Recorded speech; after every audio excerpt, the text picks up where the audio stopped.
Hello. Okay, I'm going to do a rundown on the planets, so the planets in brief, because as we found out, the videos take an awfully long time to load and sometimes don't even work. So I'm going to do a rundown reasonably quickly, and then we will be going into the giant book of planets that I've sent you as well, the PDF. Okay, so we know that the chart has three main components, has so many components, but three main components, which are planet signs and houses. I'll reiterate this all the time too. The planets show what's happening, the signs show how it's happening, and the houses show where it's happening, whatever it is. So an overview of the planets. Basically, the first thing that you do need to know is that the sun and the moon are referred to as the luminaries because they illuminate much light. So they are the luminaries. So yeah, the sun and the moon are the luminaries. Then we have inner planets, which are Mercury, Venus, Mars. Now, Mercury, Venus, and Mars are close. Then there's a giant space between Mars and Jupiter, and there's a asteroid belt in between the two as well. But Jupiter and Saturn are also, I feel, classed, and they're classed as inner planets or personal planets. There's a discrepancy sort of between what outer planets are. Outer planets are more often used for Uranus, Neptune, and Pluto. It's got here Jupiter and Saturn are known as social planets. They're not really. I think they're more personal. It's hard because they're in between. So we've got the personal planets, which are the closest to the sun, and then the outer planets. So the personal planets move quickly through the zodiac or around the sun. So the moon moves through the entire chart or 12 signs in a month, in 29 days. Mars takes a couple of years to go through all 12 signs. And then, as you'll know, on the orbit page that's attached to the other PDF, the outer planets and the other inner planets take a lot longer. And that's because they're slower moving. And because they're slower moving, they are classed as generational planets as well.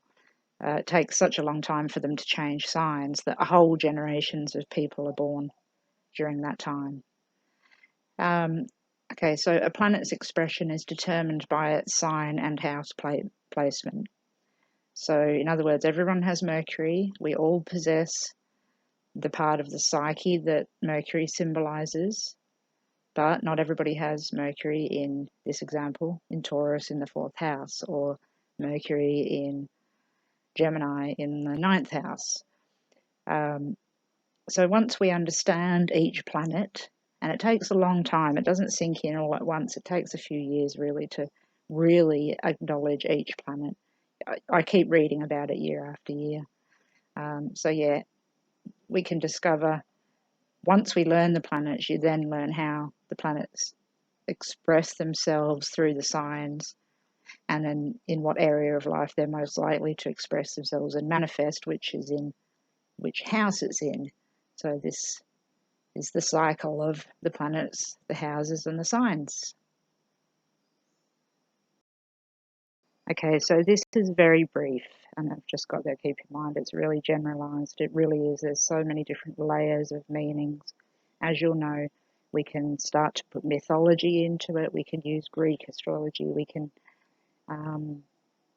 go into psychological astrology, and then we can go into more fluffy stuff. So it can be so many various levels, but this is the basis of each planet. So the sun in our chart represents our basic identity, our soul or SOL, our life purpose. as an example, I'm a Leo sun, so in a person with the sun in Leo has full creative expression, and remember the sun is the 5th house, and that's self-expression as their life purpose. So everything sort of is dominated at this point with the Leo sun in order to have full potential of their creative self. So it's like everything's aimed to that 5th house where the sun's supposed to be.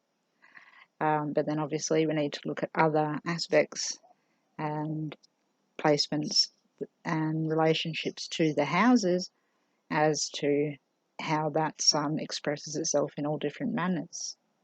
So the sun is very much the vitality of us, our living, breathing self, the whole entity. The glyph for the sun, the circle with the dot in the middle, is the dot of divinity. So the circle of life around it, and then the dot of divinity in the middle. So it represents everything. It's a luminary as well. Remember, as I said before. Okay, so the moon. Now, lots of people get sort of confused with what happens with the moon, amazingly enough. The moon orbits around the Earth, and the Earth orbits around the sun. So the moon isn't orbiting around the sun, it's orbiting around the Earth first. So it has to go through the Earth. It's a receptor. It reflects the light of the sun through the Earth. It's like like it says on here, it's like coloured glasses in which we perceive the world. That's probably the best way to say it, really. It represents, like I've put here, it doesn't represent completely emotions, because that is represented in all other ways as well, but it's connected with emotions and memory of emotions to the level of our experiences so far. The moon obviously as well represents our mother, and all the other things we've talked about with Cancer, the womb, everything Cancerian, everything 4th house is the moon. So yeah, like I have on here, if the moon was like a photo album, having all the memories and pictures of our lives, every picture evokes a certain emotion or feeling. That is the representation of the feeling of our vitality, which was the sun that we had in the past. I hope that makes sense. It's getting a bit deep there, but we'll get further into that as well. And then it just has a couple of examples of how the moon expresses itself in the signs. And what I've actually done is put some links to a couple of pages that, like I've said, I like these astrologers and actually know them, for the planets through each of the signs. We will go through that, but it's just going to take so long if we try and do that with planets at the same time. So we'll continue to talk about that too. But if I start listing now all the signs, like the sun in Aries, Taurus, Gemini, Cancer, the moon in Aries, blah, blah, these books are going to be 400 pages long each. You will be getting those things, but in terms of this PDF like this, I can't do it. It's going to take me forever. I tend to do things way too over the top and long. Okay, so Mercury relates to intellect and the ability for us to perceive and relate to things around us within our vicinity, as I've discussed before with Gemini and the 3rd house. So it's connected to language and communication. And Mercury actually is quite neutral.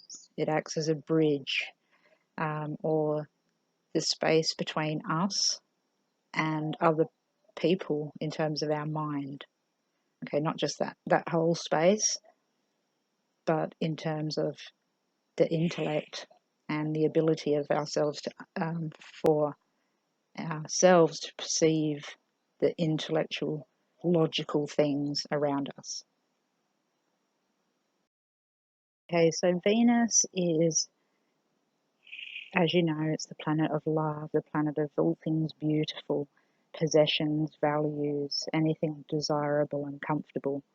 But what it also does, it acts as a bit of an internal thermostat, giving us feedback about what is comfortable and what's not, and what's desirable and what's not. And it is also a powerful indicator of what we value as well. So it shows what we appreciate aesthetically in terms of art and things like that. Literally beautiful things are represented by Venus, but it's also internal harmony as well. I'll go further into Venus, but you'll actually note that throughout anything that you'll read, unless you get planets in signs, I think, which is by Robert Hand, there is not that much to go with Venus. We know that its values and self-worth and beauty and aesthetics and this barometer of what we feel is comfortable and what we desire, but that's sort of as far as we've got. I feel like there needs to be more investigation into Venus, and you'll see that in my other PDF, because there's not as much about Venus as there is the other planets. It's not that we don't know it, it just, I don't know, it just seems to represent quite simple things. But as you'll see on the other page, there's more to it than that. Okay, so Mars acts on desire and needs. So the things that we desire and find comfortable and we want because of their beauty through Venus, Mars actually acts on these things. It symbolizes assertion and action and motivation, instinct. And its purpose is to maintain our own sense of separateness and to generate our own self-expression. And it's the beginning of everything, just like Aries, just like the first house. It's the very beginning. On a negative aspect, Mars can actually manifest itself aggressively or too willfully and can impose itself on other people and its will on other people.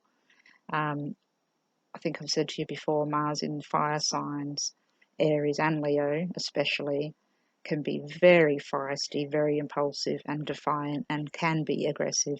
I've seen it quite often. Doesn't mean it's always aggressive, and you have to relate it to the sign it's in, obviously, and the house it's in and the aspects going to it as well. But Mars is a malefic planet, which you will see in the other PDF, and it can tend to have an aggression to it. Okay, so Jupiter symbolizes expansion and growth, and it shows how we integrate ourselves into society, how we, as much as I've explained about Sagittarius and the ninth house is Jupiter, it is how we desire to learn more and learn new information more than Mercury, more than the third house. It's Jupiter represents all those things we discussed, the same with Sagittarius and the ninth house, religion, philosophy, but belief systems, and basically the ability to grow and recognize new things as our mind expands. So we have Mercury, the logical mind, Jupiter, the abstract mind, the same as the third house is the logical mind and the ninth house is the abstract mind. Very, very similar in terms of that. Okay, so Saturn, we know a fair bit about that. Saturn is discipline and stabilization and restriction and structure and boundaries and growth. Saturn can be really hard and appear as obstacles and can make us fearful. But when we achieve the goals of Saturn's mission, It is actually a very, very wonderful planet. It gives us so much insight, but it makes us realize that we have limits and restrictions and that we have to restrict things in order to grow. So Saturn shows that we have limitations and restrictions and we must adhere to them in order to go further.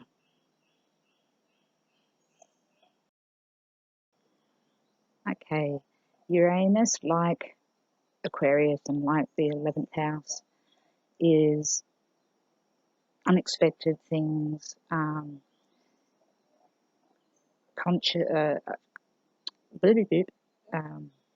humanity, not the subconscious, but the consciousness of humanity, the ability of a person to break through to higher levels of consciousness. The function of Uranus in itself is like it's a metaphoric awakening of the individual through psychological breakthrough, through unexpected events or a departure from an old form, or so something different. So it is a good planet in terms of the fact that it breaks through psychological barriers when we need it to. More about that afterwards. Okay, Neptune dissolves boundaries. Neptune is escapism, but Neptune is also spiritual. Neptune is the thing that we aspire to have, ultimately, oneness with the universe. And if we don't utilize Neptune in the way that we are meant to, and then we escape via Neptune's the way that it allows us to escape, and it does, and it quite often pushes us to escape.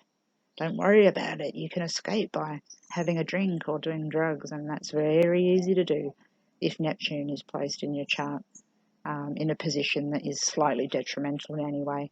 As I said, we'll get into all that stuff after as well. Okay, so finally Pluto. By the way, I'm going into Chiron and the part of fortune. And we're going to do a separate lesson on the north nodes and south nodes because I couldn't do it in one. That should probably excite you, I would imagine. Okay, so yeah, Pluto. Again, like the 8th house, like Scorpio, it transforms by destroying and then recreating. So it signifies, whichever house it's in, signifies where that person will undergo a deep transformative change in their life. So Pluto moves very slowly, and if you have a bunch of planets in your house that are near Pluto, then Pluto is going to transit along and touch all of those planets. It means there's a lot of transformation to go through. So if Pluto is sort of by itself in a chart and there's no planets really to the left or right, it's going to take a long time to transit and hit any of the person's planets. So you can see quite clearly in a person's chart, this is a little tip, if they have many lessons and many different areas of transformation, is how close their Pluto is to other planets. If they have Pluto right next to the Sun and Mercury and Jupiter and Neptune and, like all of them, then obviously as it transits, it's going to hit each of those planets. But if there's nothing in the next 3 houses, say, from where Pluto is, then when it transits, it's got nothing to conjunct. So there's less transformation, less destruction and recreation. Okay, so that is just a very quick rundown on the planets. As I said, I'm going to be sending you something really soon that is very long, but we're going to talk about it later on. And by the end of this lesson, hopefully, we'll have a pretty good understanding of how the planets act by themselves, but also how they interact with what we've learnt about the signs and the houses as well. Okay, I'll talk to you soon.